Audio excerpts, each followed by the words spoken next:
Mesdames, Mesdemoiselles, Messieurs, bonsoir à toutes et à tous. Que peut-on espérer des pilotes français en 2024? C'est le thème de ce vidéogramme. Donc, je suis français, vous êtes sans doute français. Si ce n'est pas le cas, ce n'est pas grave. Mais la France a la chance d'être représentée par de très très bons pilotes en MotoGP. Donc, je vous invite à découvrir cette petite vidéo. Si vous ne parlez pas français, là, c'est peut-être le petit problème, c'est peut-être la barrière linguistique. Je n'ai pas de sous-titres malheureusement et en plus, je n'ai pas de doubleur car je ne suis pas MrBeast. Donc, c'est parti pour cette petite vidéo.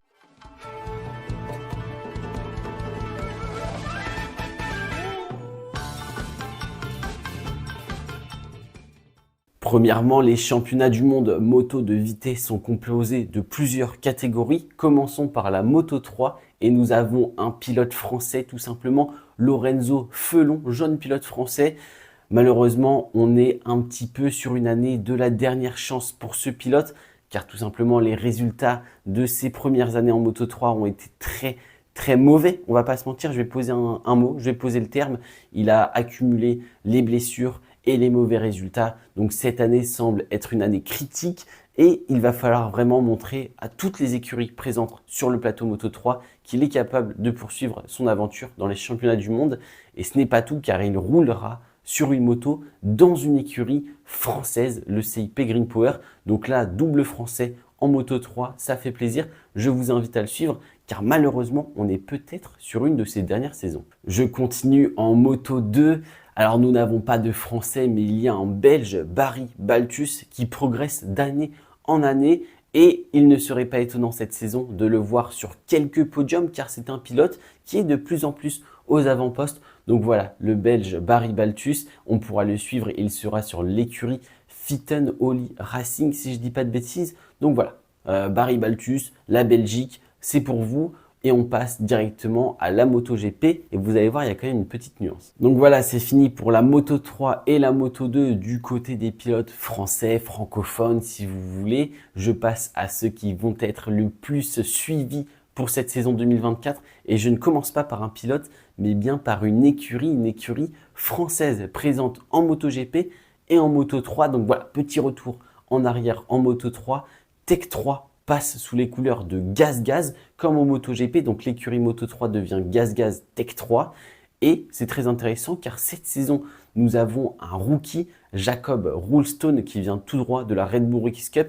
Donc un jeune talent très prometteur qui arrive dans une des meilleures écuries de Moto 3. Et nous avons surtout de l'autre côté du box, Daniel Olgado, l'un des favoris pour le championnat du monde Moto 3. L'année dernière, on a eu de la victoire, on a eu du podium. Et cette saison, je vous l'annonce, on aura de la victoire, on aura du podium. Donc suivez l'écurie française Tech 3 et Daniel Olgado, car ça va être une bataille très intense pour le championnat du monde Moto 3 2024.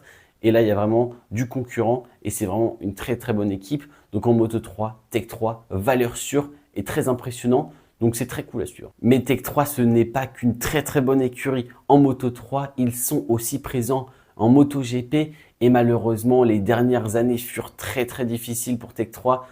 Pas la meilleure moto, pas les meilleurs pilotes. En 2020, c'était la dernière victoire de Tech 3, Miguel Oliveira Portimao. Donc il faut remonter jusqu'à 2020, vous vous rendez compte. Mais cette saison, on enlève tout ça, on remet tout à zéro. Et là, c'est la saison la plus prometteuse de Tech 3 depuis peut-être Johan Zarco quand il est venu chez Yamaha ou Miguel Oliveira ces dernières années chez Tech 3. Mais en tout cas, on a une saison avec une line-up totalement folle et je ne serais pas étonné que Tech 3 batte tout le record cette année. Le premier pilote de l'écurie, Augusto Fernandez, qui enchaîne sur une deuxième année consécutive chez Tech 3. L'année dernière, nous avions eu une 4e place au Mans. Donc cette année, pourquoi pas un podium, un ou deux podiums peut-être pour Augusto Fernandez. Par contre, si on se base sur ces résultats des tests hivernaux, j'ai fait des vidéos sur les tests hivernaux, n'hésitez pas à aller les voir. Si on se base sur ça, on n'aura même pas de podium de la part d'Augusto Fernandez. On espère même qu'il sera dans les points. Donc pour l'instant, le début de saison n'est pas convaincant.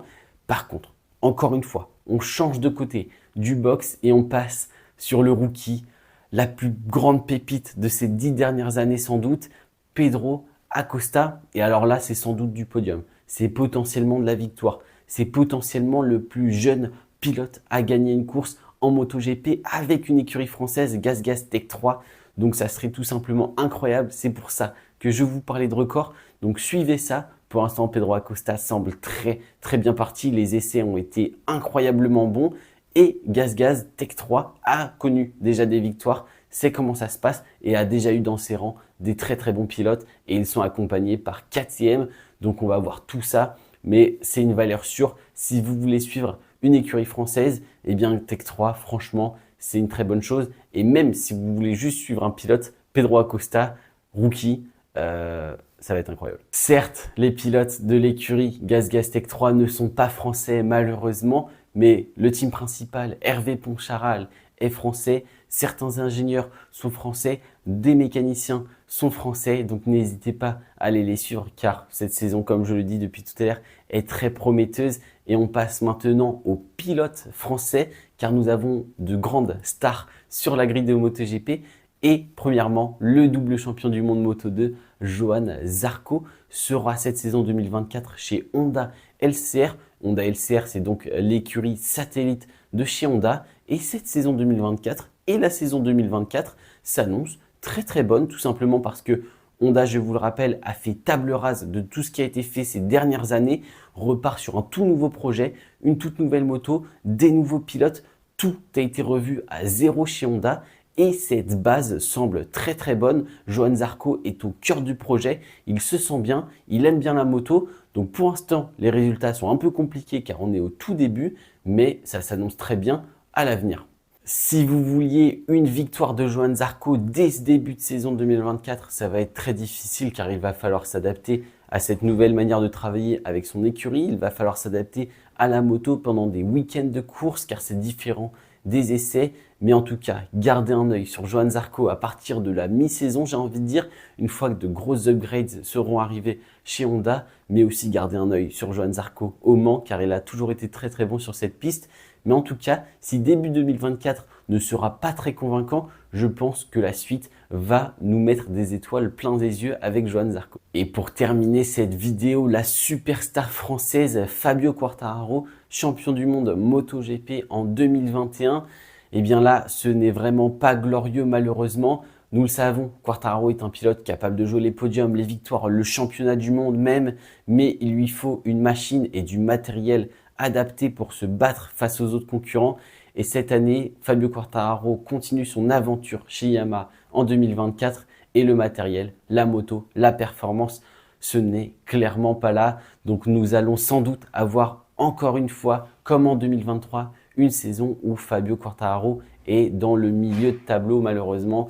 C'est comme ça que ça va se passer. Sans doute des problèmes de performance. On l'a vu pendant les essais hivernaux, le time attack n'est pas bon, donc les qualifs vont être très difficiles. Et pour remonter, si la moto n'a pas ce petit plus en course, ça va être compliqué de dépasser des motos qui semblent parfaites comme la GP24 ou la Aprilia qui a fait d'énormes progrès. Donc Yamaha semble encore une fois cette année un petit peu à la traîne, un petit peu derrière en termes de performance. Nous aurons donc sans doute quelques fois Quartararo sur les podiums, mais ce ne sera pas régulièrement, malheureusement. Donc pour Quartararo, il va vraiment falloir saisir les opportunités qui se présentent pour faire de bons résultats, car à la loyale, à la régulière, j'ai envie de dire, ça va être beaucoup plus compliqué pour lui de se battre aux avant-postes. Et c'est plutôt décevant car cette vidéo se termine sur plusieurs points négatifs à la suite concernant les pilotes français. Limite, j'ai envie de vous dire, si vous voulez supporter la France en MotoGP pour la saison 2024, tournez-vous vers Tech 3. C'est là où on a le plus de chances d'avoir des podiums et de beaux résultats, des records, plein de choses comme ça. Plein de choses sont possibles cette saison pour Tech 3 avec ce fantastique pilote, de toute façon Pedro Acosta. Mais c'est vrai que les pilotes, c'est plus compliqué. Ils sont sur les deux pires motos du plateau. Donc on va voir, on aura du podium. On va voir au Mans ces deux pilotes qui ont été capables de faire de belles choses au Mans ces dernières années, Quartararo et Johann Zarco. Donc on va voir tout ça. Que pensez-vous des pilotes français? Qu'attendez-vous de Zarco, de Fabio Quartararo, de Tech 3, de Lorenzo Felon? Donnez-moi tout ça en commentaire. Je pense qu'on va avoir quand même de très belles choses. Ce sont de très bons pilotes. Malheureusement, les machines ne suivent pas vraiment pour l'instant, en tout cas. Et voilà, merci d'avoir regardé la vidéo. C'était Théo. Ciao, ciao.